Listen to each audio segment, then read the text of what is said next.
you have to understand, most people, when they say they're going to do something, they don't really think they're going to do it. There's nothing else more important in life and business than your word, because if you don't have your word, people will lose respect for you subconsciously. You have to cut off some friends? Yes, you actually do. Anybody that's not at a level they need to be at needs to evaluate really who they're around the most and who they're hanging out with, because sometimes what's more important than mentors is who you need to stay away from. Top leaders, meaningful conversation, actionable advice, bulldoze complacency, ignite inspiration, create impact. Produced by Southwestern family of companies. This is the Action Catalyst. Grab a pen, because this is a name that you're going to hear often in the next few years. His name is Peter Voogd, and he's a podcaster.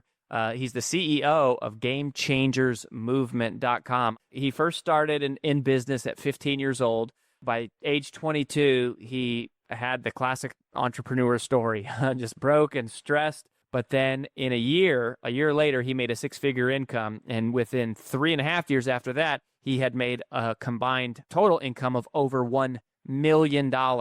He now talks about that formula in 6 months to 6 figures. Peter, thanks for being here. Thank you for having me, and I'm excited to add as much value as I possibly can.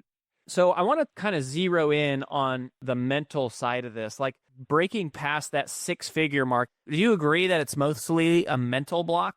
Oh, 100%. I think, 70 or 80% of it, I think, is mental, because I see people that have capacity and the skills to get to 6 figures, but they're stuck making 60 a year because they can't get past the mental block. So I fully agree. I think there's kind of 2 parts to it.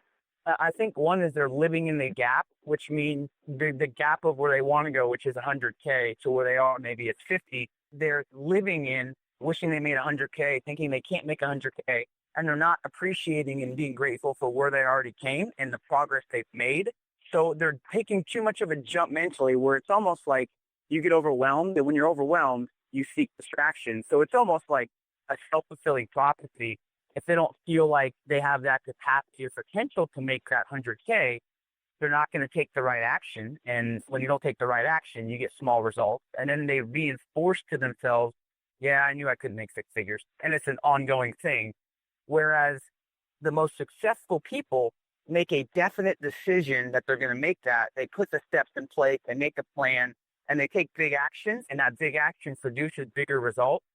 And then they reinforce themselves, I knew I could do this. That's the first part, is that mental, that they live in that gap without actually having the right strategies and focusing on consistent progress. And I think they also compare themselves to others, which is definitely very miserable to do that. And the second thing, I don't think the people they're around or their circle of influence is congruent to that. Whereas if they're making 50K a year, their 5 best friends, if they add up the income of the people they hang out with the most, it probably averages between 50 and 60 a year. So for me, when I was broke, I remember hanging out with most of the people in my company, and they were struggling. And the sad thing is they were okay with it. So I reevaluated and figured out, okay, if everyone I'm hanging out with is okay with mediocrity and doesn't have the standards I want to live, I need to shift my influence. So I think it's a mix between that living in the gap and then not having the right circle of influence to really pull them up to the higher standard of 6 figures. And I feel like if people are so focused on 6 figures that they forget that they need to make 70 and then 90 first to make 100, it's going to get them demotivated. So when I was, for example, we wanted to go for, I remember when I was new to direct sales, I wanted my office to shoot for a $40,000 a week in sales. And in my mind, I'm like, I don't know how that's going to happen, but I was dedicated to it, but I didn't know how it was going to happen.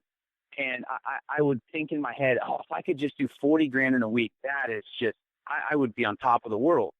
Fast forward to the next summer, we were doing 130K weeks, and I was mad if we didn't do 100.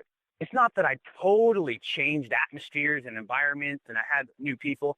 No, it's just my capacity shifted because I consistently elevated my results. So I think that's the key too, is not focusing on doing the huge numbers right away, but having the action steps and making sure you have progress checks along the way. And then on top of that, connecting with people that are already doing it so they can cut your learning curve in half and you can get there quicker. Yeah, well, if you say this is what I'm going to do, then you are forcing yourself to come up with a plan to do it. But if you say, this is something I'd like to do, but I don't think it's really possible, you're forcing yourself to live in that conundrum of, I don't think I can ever pull it off. Oh, 100%. And one of the biggest keys that I talk about in my book is you don't have to come up with the answers. If you want to make six-figure income, or if you want to become a best-selling author, you have to find the best people that have already done it and be persistent and start connecting with them so they can give you the answers, what they did well, what they would do differently. And that way you can literally cut your learning curve in half. I didn't know how to be a best-selling author and #1 on Kindle. I found a team that already did it and gave me the steps. They need to go find the best people and mirror them and mentor them and ask them questions and take them to lunch, because that's how they're going to get to the next level. And you're either hanging out with people that are holding you accountable or letting you off the hook. There's no in between. Yeah, it is wild. So give us some more practical things in terms of, let's say I'm listening to this and I'm one of those people that going, yeah, I've been stuck, and, could be any plateau. What are some of the tangible things that I could start doing to help me go from, broke to six figures in 6 months? Or if I'm at 200,000, how can I add another six figures in 6 months? What are the practices? So I'm excited. Good question. So yeah, and I pride myself in being more comprehensive and practical versus like motivational, where it's like, you just got to do it, right? Mm-hmm. I know a lot of folks that are like, just do it. But the reality is you do have to have practical steps and tactical steps as well. So, the first step really is you have to gain absolute clarity on who you are, what your strengths are, and who you need on your team.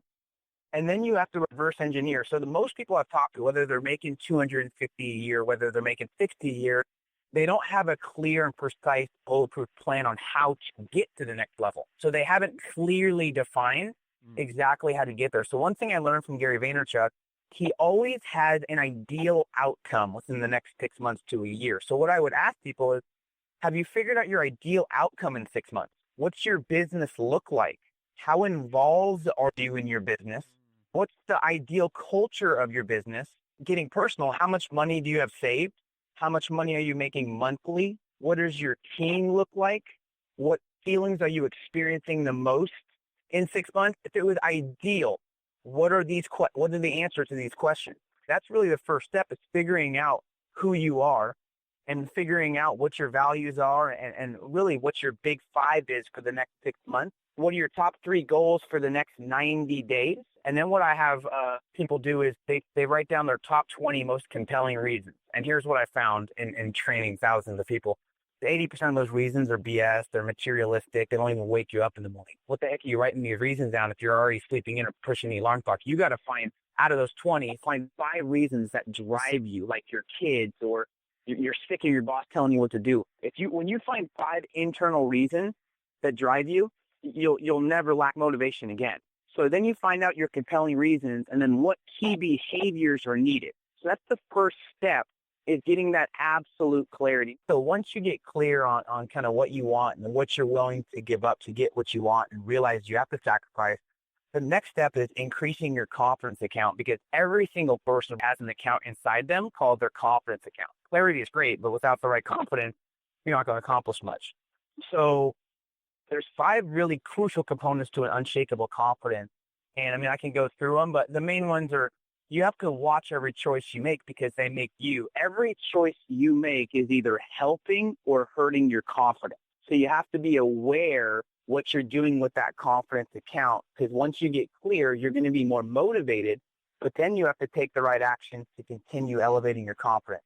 So your perspective on challenges, understanding that the bigger the goal, the bigger the challenge is a huge part of confidence. Consistency is a huge part of confidence, because I think the scariest things in life and business are momentum and lack of momentum, right? So you want to keep up the momentum. And then fourth is your identity. You have to develop an identity with yourself that whatever you say, your actions follow. I think a big confidence killer is lack of follow through. You have to understand, most people, when they say they're going to do something, they don't really think they're going to do it.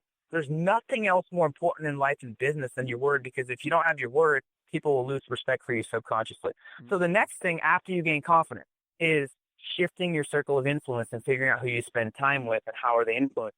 Then you make a list of your top 5 growth friends and maintenance friends, growth friends are friends that challenge you, that have results that you want, that are living life at a higher level, playing the game at a higher level. You want to increase your time with them. Maintenance friends are friends you met in high school and you feel bad not hanging out with them, and maybe they're working at the mall, but you like it. It's fun to hang out with them, but they don't really help you as far as advancing towards your biggest goals and dreams and helping your legacy. So you got to lower your time with the maintenance friends. You have to cut off some friends. Yes, you actually do. Somebody who's older, do you think that they have maintenance friends, or they have people that they should really think about that they may have to cut some ties with? I think really anybody that's not at a level they need to be at needs to evaluate really who they're around the most and who they're hanging out with, because sometimes what's more important than mentors is who you need to stay away from.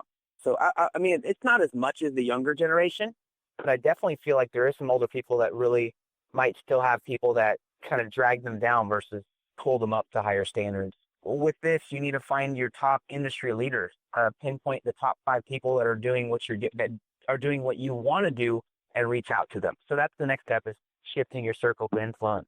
And then once you shift your circle of influence, you got to make sure you keep a consistent inner drive and motivation and energy as well. And obviously, I don't want to talk too much about energy, but you got to make sure you're energized physically, mentally.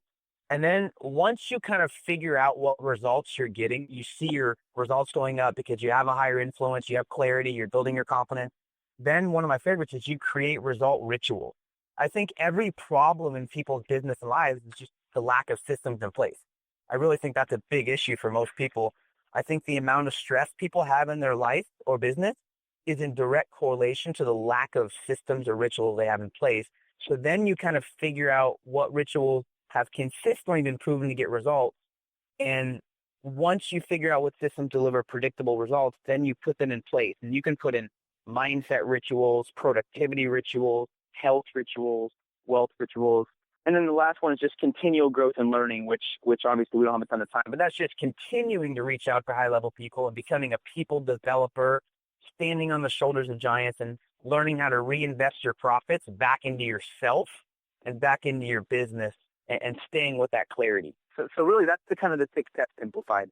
I love it. Well, Peter, I really appreciate you being on the show, and we wish you good luck. Thank you so much, you guys. If you enjoy this podcast, please make sure to subscribe.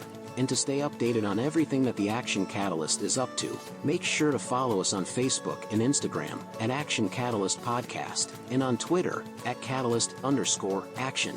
And thanks for listening.